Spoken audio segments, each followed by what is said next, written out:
Number one అంటారు. అసలైన number one Guru Kashi university. ఏంటి ఈ మధ్య అసలు ఇంటర్వ్యూస్ అంటేనే భయపడుతున్నా అంట, పరిగెడుతున్నా అంట, ఏం నడుస్తుంది? అడిగేరా పాటతో మొదలెడతాం. యా తప్పకుండా. అద్దాల మేడలున్నాయే, మేడల్లా మంచి సీరలున్నాయే, కొనిపిస్తా నాతో బొంబాయి రాయే, రాను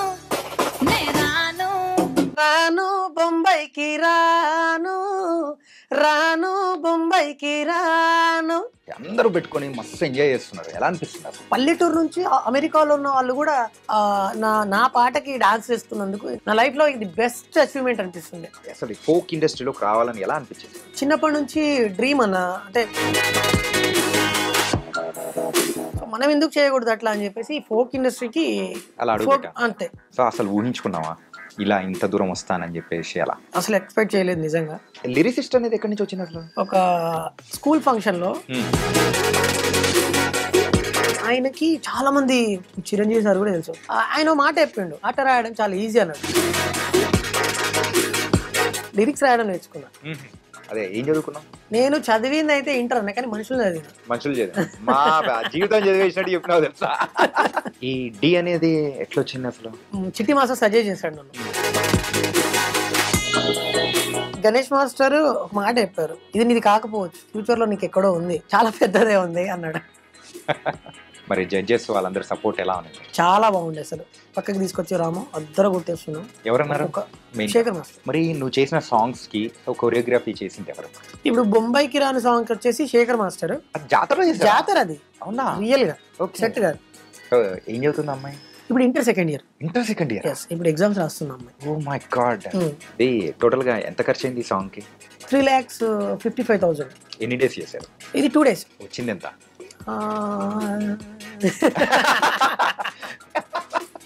అది ప్రజెంట్ అయితే ఒక సూపర్. సో ఇంతకు రిలేషన్ లో ఉన్నావా? వాళ్ళు అట్రాక్ట్ అవుతుంటారు. సో ఒక నార్మల్ ఫ్యామిలీ నుంచి వచ్చావు. ఈవెన్ నువ్వు చెప్పినట్టు సో ఇంట్లో బియ్యం కూడా ఉండేవి కాదన్నా అని చెప్పేసి అని అన్నావు కదా, ఎట్లా ఫీల్ అవుతున్నారు? వాళ్ళకు ఒక డ్రీమ్ అంతే, ఐ డ్రీమ్.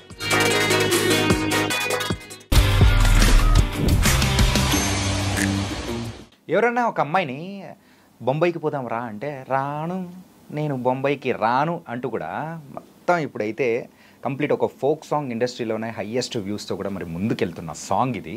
మరి ఆ సాంగ్లో యాక్ట్ చేసిన, యాక్టింగే కాదు మరి పాడిన అండ్ లిరిక్స్ రాసిన రామ్ రాథోడ్ ఇప్పుడు మనతో పట్టున్నాడు. మరి అయితే లేట్ చేయకుండా ఆ పాట పాడిచ్చేసుకుందాం, వీలైతే ఆట కూడా ఆడిచ్చేద్దాం. హాయ్ రామ్, ఎలా ఉన్నావు? బాగున్నాను, మీరు బాగున్నారా? చాలా బాగున్నా. ఏంటి ఈ మధ్య అసలు ఇంటర్వ్యూస్ అంటేనే భయపడుతున్నా అంట, పరిగెడుతున్నా అంట, ఏం నడుస్తుంది? అడిగేరా లేదు, యాక్చువల్లీ బిజీ అయిపోయావు ఫుల్గా? ఈ వర్క్స్ ఉన్నాయి అన్న, ఇక సాంగ్ బాగా ఫేమ్ అయింది కదా, కొంచెం వర్క్స్ అయితే బాగా నడుస్తుంది ప్రజెంట్. ఏ ముహూర్తాన ఆ పాట మొదలెట్టారో కానీ సో మొత్తానికైతే అందరూ దగ్గరికి, అంటే చిన్న పిల్లల దగ్గర నుంచి పెద్దవాళ్ళ వరకు అందరూ బాగా ఎంజాయ్ చేస్తున్నారు. రాను బొంబాయికి రాను అంటూ కూడా. ఎందుకంటే నా వాయిస్ సరిగ్గా ఉండదు కాబట్టి ఆ పాట పాడలేదు, పాడదాం అనిపించినా కానీ. ఓకే, తగు పాటతో మొదలెడతావా? యా తప్పకుండా. అద్దాల మేడలున్నాయే, మేడల్లా మంచి సీరలున్నాయే, సీరంచు రైకలున్నాయే, కొనిపిత్తా నాతో బొంబాయి రాయే, రాను రాను రాను బొంబాయికి రాను, రాను బొంబాయికి రాను, రాను బొంబాయికి రాను, రాను బొంబాయికి రాను. సూపర్. రామ్ రాథోడ్, అసలు ఈ సాంగ్ ఇంత సూపర్ సక్సెస్ అయింది.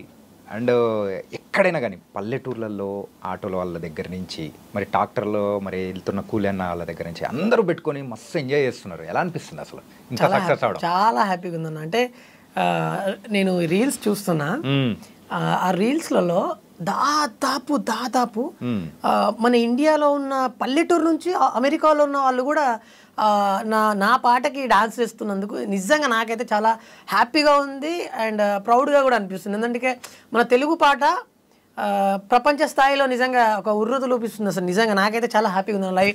నా లైఫ్లో ఇది బెస్ట్ అచీవ్మెంట్ అనిపిస్తుంది. ఓకే, కానీ ఈ సాంగ్ మరి షూట్ చేస్తున్నప్పుడు కానీ సో ఇంత సక్సెస్ అవుతుందని కూడా ఎవ్వరు ఊహించరు, కానీ అంతకు మించిన సక్సెస్ అనేది కూడా వచ్చింది. అండ్ కామెంట్స్ కూడా మీకు బాగానే వచ్చింది. So one of the best comment ఏంటి? బెస్ట్ కామెంట్స్ అంటే ఆల్మోస్ట్ వాళ్ళు కామెంట్ పెడుతున్నారంటే వాళ్ళు ఏదో ఆలోచించి వాళ్ళు మనసులో ఏదో రన్ అయ్యి వాళ్ళు ఏదో ఫీల్ అయ్యి కామెంట్ ఖచ్చితంగా బాగుంది అని పెట్టే కామెంట్ కూడా మంచి కాంప్లిమెంటే. అంటే ప్రతి ఒక్క కాంప్లిమెంట్ నాకు చాలా హ్యాపీ అనిపించింది. ఆ కాంప్లిమెంట్స్ చాలా బూస్ట్ ఇచ్చింది. అసలు ప్రతి ఒక్క కాంప్లిమెంట్ నాకు హ్యాపీ అనిపించింది. ఒక్కొక్కరైతే I'm from Assam, I'm from Odisha, I'm from Kerala, I'm from Sri Lanka, I'm from Dubai. అసలు వరల్డ్ వైజ్గా అసలు కామెంట్స్ వస్తుంటే చాలా చాలా హ్యాపీ అనిపిస్తుంది. సరే, ఈసారి అమ్మాయితో బొంబాయికి కాకపోతే ఈసారి దుబాయ్ అని పెట్టి వస్తుంది అన్నమాట. ఓకే, వస్తుందేమో. ఓకే, సాంగ్ అయితే సూపర్ ఉందప్ప. దీనికంటే ముందు ఒకసారి అబ్జర్వ్ చేసుకుంటే ఓ చిన్న రాములమ్మ అని చెప్పేసి ఆ సాంగ్ కూడా సూపర్ సక్సెస్ అయింది. అంటే అది కూడా మిలియన్ వ్యూస్ అనేది కూడా కొడుతూ ఉంది. అసలు ఫోక్ ఇండస్ట్రీలోకి రావాలని ఎలా అనిపించింది? అంటే నాకు చిన్నప్పటి నుంచి డ్రీమ్ అన్న, అంటే నేను ఒక ఆర్టిస్ట్ అవ్వాలి, మంచి డాన్సర్ అవ్వాలి, లేదా అంటే నేను అవ్వాలి అని అనుకున్నా. బట్ నా డెస్టినీ ఎటు వెళ్తుందో నాకే తెలియదు. కట్ చేస్తే ఏదన్నా షోలో చేయడము లేదా డీలో చేయాలని చిన్న డ్రీమ్ ఉండే. డాన్స్ సంగతులు అయితే అది సంథింగ్ డిఫరెంట్. కాకపోతే ప్రోగ్రామ్స్లో పార్టిసిపేట్ చేయడము, ఒక డాన్సర్గా ఉండడం వేరు. కానీ ఫోక్ ఇండస్ట్రీలోకి వచ్చి ఇందులోనే ఎక్కువగా సక్సెస్ అనేది కూడా నువ్వు చూస్తూ ఉంటే ఎలా అనిపిస్తుంది? అదే అయితే అలా అనుకున్నా. కొన్ని సందర్భాల్లో ఏమైందంటే ఈ ఫీల్డ్లో అంటే లైక్ మూవీ ఫీల్డ్లో ఈ ఇండస్ట్రీలోకి రావాలంటే ఖచ్చితంగా ఏదన్నా ఒక బ్యాక్గ్రౌండ్ ఉండాలి, లేదా ఏదన్నా ఒకటి ఖచ్చితంగా ఉండాల్సిందే. అప్పుడే మనల్ని గుర్తిస్తారు. లేదు అంటే సెకండ్ ఆప్షన్ ఏంటంటే చాలామంది సోషల్ మీడియా ద్వారా బాగా ఫేమ్ అయ్యారు. సో నాకు చాలామంది ఇన్స్పైర్ అయ్యారు నిజంగా.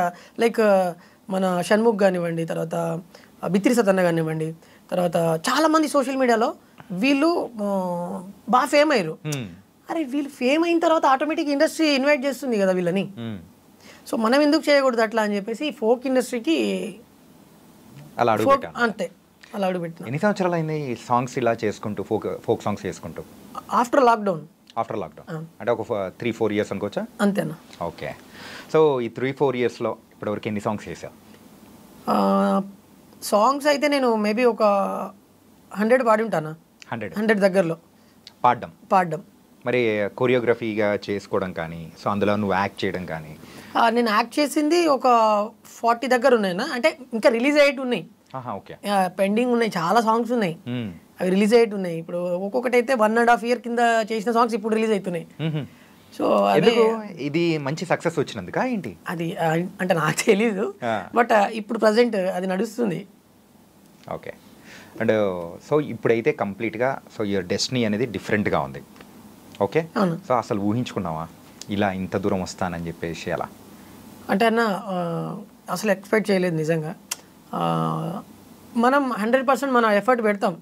ఇప్పుడు ఏదైనా ఒక బిజినెస్ అవ్వండి, బిజినెస్ కానీ ఇంకేదైనా ఏ ఫీల్డ్లోనైనా మనం 100% ఎఫర్ట్ పెడతాం. మన ఫలితం అయితే ఆశించకూడదు. సో నేను అలాగే ఉన్నా. నా చిన్న రాములమ్మ విషయంలో కానివ్వండి, తర్వాత ఈ సాంగ్స్ అన్నిట్లో నేను అన్ని సాంగ్స్ 100% ఎఫర్ట్ పెట్టా. రిజల్ట్ ఆలోచించలేదు ఎప్పుడు. బట్ ఆ రిజల్ట్ అనేది ఆటోమేటిక్గా నాకు అచీవ్ అవుతుంది. కానీ అది మామూలు అచీవ్మెంట్ కాదు. కానీ యాజ్ ఎ సింగర్గా అండ్ ఒక డాన్సర్గా కానీ ఇవన్నీ చేస్తున్నావు, కానీ లిరిసిస్ట్ అనేది ఎక్కడి నుంచి వచ్చింది అసలు? అది ఏంటంటే అది ఉండాలి, ఏంటంటే మినిమమ్ ఆ నాలెడ్జ్ కానీ అది కంప్లీట్ డిఫరెంట్ ఉండాలి. సో అది ఎట్లా వచ్చిందా అనిపించింది? గాడ్స్ గిఫ్ట్ అంతేనా? అదొకటి. తర్వాత చిన్నప్పుడు ఒక స్కూల్ ఫంక్షన్లో వివేకానంద స్కూల్ అని మా భూత్పూర్ విలేజ్లో అది మెయిన్గా ఒకప్పుడు నేను నా చిన్నతనంలో ఓకే నేను నాకు 7-8 ఇయర్స్ ఉన్నప్పుడు అంటే ఇప్పుడు కూడా ఉంది, బట్ ఆ స్కూల్కి నరసింహ సార్ అని ఉంటాడు, ఆయన విలేకరే. ఓకే ఆయనకి చాలామంది చిరంజీవి సార్ కూడా తెలుసు. సో ఈయన పెద్ద పెద్ద వాళ్ళని ఇన్వైట్ చేస్తుండే గెస్ట్లుగా. ఓకే సో నేను వెళ్ళినప్పుడు గోరింటి వెంకన్న సార్ వచ్చాడు అక్కడికి. వచ్చినప్పుడు సంతా మా ఊరి సంత అని సాంగ్ పాడిండు. నేను ఎక్కడో క్రౌడ్లో ఎక్కడో మూలలో ఉన్నా, ఆ పాటలు పాడుతున్నాడు, ఆయన ఎంటర్టైన్ చేస్తుంటే ఇంతమంది జనాలు అట్లా కూర్చొని చూస్తున్నారు, చప్పట్లు కొడుతున్నారు, ఇంత ఎంటర్టైన్ అవుతున్నారు. ఆయన అరే అమ్మ అసలు మనం ఎందుకు చేయకూడదు ఇట్లా, మనం ఎందుకు కాకూడదు, ఆ స్టేజ్కి మనం ఎందుకు వెళ్ళకూడదు అని ఆ చిన్నప్పుడే కొంచెం అలా ఊహించుకుంటుండే అంత క్రౌడ్లో. అసలు భలే అనిపిస్తుండే అది. ఆయన మాట చెప్పిండు, పాట రాయడం చాలా ఈజీ అన్నాడు. అట్లెట్లా, ఓకే ఎలా అసలు ఎలా సాధ్యమవుతుంది అని చెప్పేసి ఆలోచించిన. ఎలా అన్నాడు అంటే, ఇప్పుడు తమలపాకు కట్ట, కొత్తిమీర కట్ట, బుట్ట, ఈ ప్రాసలు మనకి ఎండ్ ఆఫ్ ది లైన్, ఆ లైన్కి ఎండ్లో ఆ ప్రాస అనేది క్లియర్గా కలిసేటట్టు మనం ఏదైనా వర్డ్స్ క్రియేట్ చేసుకోవాలి. ఒక పదాన్ని అంటే లైక్ ఒక సిచ్యువేషన్ని చూసి ఆ సిచ్యువేషన్ క్రియేట్ చేసుకున్నప్పుడు ఆ పాటలో ఆ పదాలు ఇవన్నీ వర్ణించేటప్పుడు ఆ ప్రాస మర్చిపోకుండా కరెక్ట్గా కుదిరేటట్టు పాటని రాయాలి. అందుకేనేమో ఈ బొంబాయికి సాంగ్ దాంట్లో అయితే స్టార్టింగ్ మరి మేడ అంటావు, మేడ తర్వాత చీర అంటావు, చీర తర్వాత చీర అంచు అంటావు, తర్వాత బొంబాయి తీసుకుపోతారా అన్నీ ఉన్నాయంటావు. సో అలా వచ్చిందేనా ఇది కూడా? అద్దాల మేడలు ఉన్నాయే, మేడల్లా చీరలు ఉన్నాయే, చీరంచు రైకలు ఉన్నాయే, కొనిపిత్తా నాతో బొంబాయి రాయే. ఆ ఎండింగ్లో ప్రాస అనేది ఖచ్చితంగా ఉండాలి. ఆ ప్రాస ఉంటేనే పాట అదొక కవిత్వం. ఇక ఆ కవిత్వం ఆ టైప్ ఆఫ్ లిరిక్స్ అనమాట. సో నేను అది మైండ్లో పెట్టుకొని చాలా ట్రై చేశా. లాక్డౌన్లో కూర్చొని ఏం పని చేస్తాం ఇంట్లో, మనం ఏం నేర్చుకోవాలి, ఖాళీగా ఉండి ఏం చేస్తాం ఇంట్లో, బయటికా వెళ్ళలేము, లాక్ చేసేసి ఇంట్లో పడేసారు అందరినీ. ఏం చేయాలి, ఏం నేర్చుకోవాలి అని చెప్పి ఆ 3 months లిరిక్స్ రాయడం నేర్చుకున్నా. ఓకే, మనకి ఎప్పటికైనా యూజ్ అవుతుంది. బతుకుతామా చచ్చిపోతామా అది తర్వాత విషయం, ఒకవేళ బతికితే మనకి ఇది యూజ్ అవుతుంది ఖచ్చితంగా అని చెప్పి లిరిక్స్ రాయడం నేర్చుకున్నా. బాగా థింక్ చేసేటోని, నైట్లో అయితే నిద్రపోకపోయేది అసలు. ఓకే, అసలు ఫుల్ లిరిక్స్ మీద పెట్టేసాను. ఫస్ట్ ట్యూన్ పాట అనుకోవాలి, మనం ఎందుకు రాయకూడదు కొత్తగా పాటలు, ఎందుకు క్రియేట్ చేయొద్దు, అట్లా ట్యూన్స్ మైండ్లో అనుకోవడం, దానికి తగ్గట్టు లిరిక్స్ మైండ్లో అనుకోవడము, అట్లా పాటలు ఇన్ని పేజీలు అయిపోతుండే. అంటే అంత కష్టపడేటోని, అంటే లైక్ నైట్ 1, 2, 3 అయ్యేది ఆలోచించడానికి. అప్పుడు ప్రశాంత్ మా ఇంట్లో లొల్లి ఎందుకు అంటే మా పెద్ద ఫ్యామిలీ మాది, పిల్లలు అంతా మేము 5 మంది మా పేరెంట్స్కి, అందరికి పెళ్ళిళ్ళు అయిపోయినాయి. లాక్డౌన్లో చిన్నపిల్లలు ఇంకంతా ఇంట్లో ఎట్లుంటుంది, లొల్లి ఎట్లుంటుంది, అందరు పడుకున్న తర్వాత కొంచెం మైండ్ ఫ్రీ ఉంటుంది. ఆ టైంలో 1, 2, 3 గంటల వరకు మేలుకొనే. సో నీ మైండ్లో లొల్లి అప్పుడు మొదలయ్యేది. ఇంట్లో లొల్లి మొత్తం ఉదయాన్నే ఉంటే నీ మైండ్లో లొల్లి నైట్ ఉండేది. అవును, సూపర్. అంటే నువ్వు లాస్టా? అవునన్నా. ఓకే, ముందు అక్క అన్నలు పెద్ద అన్నయ్య ఉన్నాడు, అన్నయ్య తర్వాత అక్క, తర్వాత చిన్నన్న, నేను, మా చెల్లి. ఓకే, అలాగే ఏం చదువుకున్నావు నువ్వు? అంటే లిరిక్స్ గురించి కానీ నాలెడ్జ్ కానీ భలే చెప్తున్నావు అసలు. అన్న అదే ఏం చదువుకున్నావు? నేను చదివింది అయితే ఇంటర్ అన్న, కానీ మనుషులు చదివిన. మా జీవితం చదివేసినట్టు చెప్పినావు తెలుసా. ఓకే, అంటే నలుగురిలో తిరుగుతున్నప్పుడు 10 మంది, ఇప్పుడు మనం వాళ్ళ ఏమంటారు కదా, సావాసం చేస్తే అది వస్తుందని, లైక్ నేను తిరిగిన వాళ్ళందరూ కొంచెం మంచిగా ఉన్నారన్న అందరూ. లైక్ అందులో జంగిరెడ్డి అన్న కావచ్చు, జయప్రకాష్ అన్న కావచ్చు, శివనాగులు అన్న కావచ్చు, మా పాలమూరులో వీళ్ళంతా మంచి ఫోక్లో ఒక ట్రెండ్ సెటర్స్ వీళ్ళంతా. ఓకే, సో వీళ్ళతో పాటు నేను ఈ ప్రోగ్రామ్స్ చేశాను, ధూమ్ధామ్ ప్రోగ్రాములు, తెలంగాణ ప్రోగ్రాములు, అవన్నీ చేశాను నేను. వెనక నేను కోరస్ కూడా పాడుతుండే అప్పుడప్పుడు. డాన్సర్లు అంటే లైక్ కోరస్లో ఎవరైనా రాకపోతే అరే రావు పాడరా అని చెప్పేసి నాకు ఇచ్చేస్తుండే మైక్లో. సో అలా ప్రాక్టీస్ అంతా అక్కడ గడిచింది కాబట్టి ఇక్కడ మాత్రం ధూమ్ధామ్గా అన్ని సాంగ్స్ వేస్తున్నావు. ఇది ఇంకొక విషయం మర్చిపోయాను, చెప్పు. ఈ ఫీల్డ్లోకి నేను ఇంత బాగా సక్సెస్ అవుతున్నా అంటే ఇంకో సావాసం ఏంటంటే మా గురువు గారు పోలోజు సత్యం సార్ అని చెప్పి, ఆయన ఫోక్లో MA MPhil చేశాడు. ఆయన మన రాజు కనకల్ల సార్ వీళ్ళంతా ఒకటే బ్యాచ్ ఓకే ఓకే తెలుగు యూనివర్సిటీలో. సో ఆ సార్ నాకు లైక్ దాన్ని ఏమంటారు నిచ్చెన అంటారు కదా, సారే ఓకే నా లైఫ్కి. ఎవరో ఒక గురువు ఉంటే మనం ఇంకా ఫాస్ట్గా వెళ్ళగలుగుతాం అనేది దానికి ఇదే అనమాట నిదర్శనం. సూపర్. అలాగే ఈ సాంగ్స్ రాయడము పాడడము ఓకే, మరి డాన్సర్గా ఎక్కడి నుంచి మొదలైంది? అదే నేను స్కూల్లో డాన్స్ చేస్తుండే చిన్నప్పటి నుంచి. నేను ఇంట్లో మా డాడీ టేప్ రికార్డ్ ఉండేది క్యాసెట్ది. అది మేము పూనా బొంబాయి వెళ్ళినప్పుడు మా డాడీ తీసుకొని ఇంట్లో పెడుతుండే. అది సెటర్ టీవీ ఉంటుండే ఓల్డ్ బ్లాక్ అండ్ వైట్లో. తర్వాత ఇదో విసిడి ఉంటుండే, ఇవన్నీ ఉంటుండే మా ఇంట్లో. మా ఇంట్లో ఓపెన్గా చెప్పాలంటే బియ్యం లేకపోతుండే, కానీ ఇవి ఉంటుండే. ఓకే, మనం చాలా పూరు.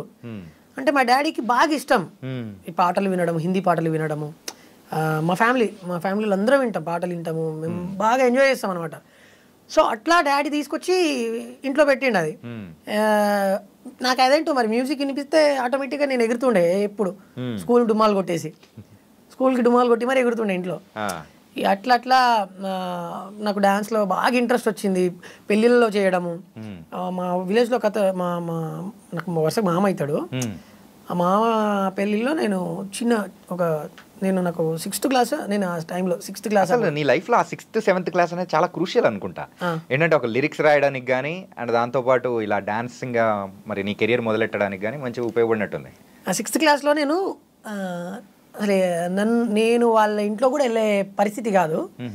అయినా కూడా ఎక్కడో నేను బాక్స్ దగ్గర బయట పెడతాడు. పెళ్ళి రేపు ఉంది అనగా అంతకంటే ముందు రోజు బాక్సులు బయట పెడతారు కదా ఊర్లో వినిపించడానికి. ఆ స్పీకర్ దగ్గర మేమందరము చిన్న పిల్లలం డాన్స్ చేస్తుండే. ఆ స్పీకర్ నుంచొని డాన్స్ ఎగురుతుంటుంటే నేను ఒక్కడే వెరైటీ చేస్తుండే. అంటే లైక్ నా మూమెంట్స్, బాడీ మూవ్స్ అంతా డిఫరెంట్ ఉంటుండే. అది చూసి ఆ ఇంట్లో వాళ్ళందరూ చూసి నైట్ నన్ను స్టేజ్ ఎక్కిచ్చేసి డైరెక్ట్ వాళ్ళు స్టేజ్ ఎక్కిచ్చి, అరే చేయరా డాన్స్ బాగా చేస్తాను, నీకు పైసలు ఇస్తామన్నారు. అమ్మ పైసలు ఇస్తారా, డాన్స్ చేస్తే పైసలు ఇస్తారా, డాన్స్ చేస్తే పైసలు ఇస్తారా అని చెప్పి సరే ఓకే బాగుంది అని చెప్పి డాన్స్ చేసా. సాంగ్ చమ్కా చమ్కా చమ్కీ చిరుత సాంగ్ అప్పుడే రిలీజ్ అవుతుంది సాంగ్స్ ఆడియో రిలీజ్ అయింది. సో అది బాగా వైరల్ అవుతుంది సాంగ్ అప్పటికే. నాకు అది బాగా నచ్చింది పాట. ఆ సాంగ్కి నేను డాన్స్ చేశా. నాకు ఆ టైంలో ఆ పెళ్లి కొడుకు ఎవరైతే ఉన్నాడో ఆయన 100 రూపీస్ ఇచ్చిండు నాకు వచ్చి. నాకు 100 రూపీస్ అంటే వామ్మో ఇదేంది అనుకున్నా. 100 అంటే మనకి ఇప్పుడు 1000తో లెక్క. 1000 కూడా కాదు, 1 lakh నాకు అంటే ఆ సిచ్యువేషన్ అప్పుడు లైక్ ఓకే డాన్స్ చేస్తే ఇలా ఉంటుంది అని చెప్పి నాకు ఇంకా బాగా ఇంట్రెస్ట్ వచ్చింది. ఇంకా చేయాలని చెప్పి. సో ఆ రోజు నుంచి స్టిల్ ఈ రోజు దాకా డాన్స్ అంటే ప్రాణం. డాన్స్ చేస్తూనే ఉంటా, ఏదో ఒకటి నా మైండ్లో నడుస్తూనే ఉంటుంది ఈ ఫీల్డ్ వరకు. మరి ఈ డి అనేది ఎట్లా వచ్చింది అసలు? అది డి అంటే ఇప్పుడు లైక్ ఫోక్లో నేను కొంచెం సోమశిలి సాంగ్ తర్వాత బాగా కొంచెం ఫేమ్ వస్తుందని చెప్పి సెలబ్రిటీ సీజన్స్లలో మంచి డాన్సర్ కావాలి కొంచెం తెలిసి ఉన్న వ్యక్తి అయితే బాగుంటుంది అని చెప్పి వాళ్ళు, అందుకే కదా అంటే దాని పేరు కూడా సెలబ్రిటీ సీజన్ పెట్టారు. First one second one second season. Okay. So చిట్టి మాస్టర్ సజెస్ట్ చేశాడు నన్ను. రామురాతోడు ఉన్నాడు నాతో చేసినవాడే మనోడు. ఆ తర్వాత ఇప్పుడు మంచి ఫేమ్లో ఉన్నాడు. సో మనోడిని తీసుకుందాము అని చెప్పి చిట్టి మాస్టర్ మళ్ళీ టీంకి సజెస్ట్ చేస్తే వాళ్ళు నాకు కాల్ చేసి రాము గారు మీరు మా డీకి కంటెస్టెంట్గా చేస్తారా, సెలబ్రిటీ సీజన్ 2 చేస్తున్నామని అంటే నిజమా అనిపించింది. అసలు అనుకోలేదు కదా, అస్సలు ఎక్స్పెక్ట్ చేయలే. కట్ చేస్తే వెళ్ళిన తర్వాత నా 100% ఎఫర్ట్ పెట్టా. అండ్ చాలామందికి నిజంగా ఓపెన్గా ప్రతి ఒక్కరు కలిసిన వాళ్ళందరూ బ్రో నువ్వు విన్ కాలేదేమో కానీ మా దృష్టిలో నువ్వు విన్నర్ బ్రో అంటారు డైరెక్ట్. సో నిజంగా నాకు చాలా హ్యాపీ అనిపిస్తుంది అప్పుడు వాళ్ళు అంటున్నప్పుడు. అంటే చాలామందికి నా పర్ఫార్మెన్స్ ప్రతి ఒక్క పర్ఫార్మెన్సెస్ నచ్చినాయి. అండ్ నేనంతా 3-4 గంటల వరకు నైట్ ప్రాక్టీస్ చేస్తున్నాడు. ఇది లాస్ట్ క్లైమాక్స్, సో ఆ సీజన్ క్లైమాక్స్. సో ఇద్దరు విన్నర్స్ని నిల్చోబెట్టి, సో నువ్వు ఇంకో పక్క జానులిరి, సో ఇద్దరిని నిల్చోబెట్టి ఆ టైంలో సో గెలవనా అని చెప్పేసి అప్పుడు నువ్వు గెలవలేకపోయావు. సో అప్పుడు దాన్ని ఎలా యాక్సెప్ట్ చేసుకుని మనం ముందుకెళ్ళావు చెప్పు. నేను లైక్ నాది గ్రాండ్ ఫినాలే 11-1లోనే నేను ఎలిమినేట్ అయ్యా. వీళ్ళు లెవెల్ 2 ఎవరెవరంటే పండు మాస్టర్ వాళ్ళ టీము, ప్రేమ్ రంజిత్, జానులీరి. సో వీళ్ళిద్దరూ లాస్ట్, మనోడు రన్నర్ అప్, మన జానులీరి విన్నర్. సో నేను థర్డ్ వన్ అనమాట. సో లెవెల్ 1లోనే నేను ఎలిమినేట్ అయ్యా. సో అప్పుడు దాన్ని యాక్సెప్ట్ చేసుకొని మరి ముందుకు వెళ్ళడానికి ఎలా అనిపించింది? సో అంటే గెలుపు ఓటమిలు అనేది నాకు, నేను ఆల్రెడీ లైక్ చాలా మందికి నేనే మోటివేట్ చేస్తుంటా. అదేదో నాకే జరిగినప్పుడు నేను ఎందుకు స్పాంటేనియస్గా తీసుకోవద్దు?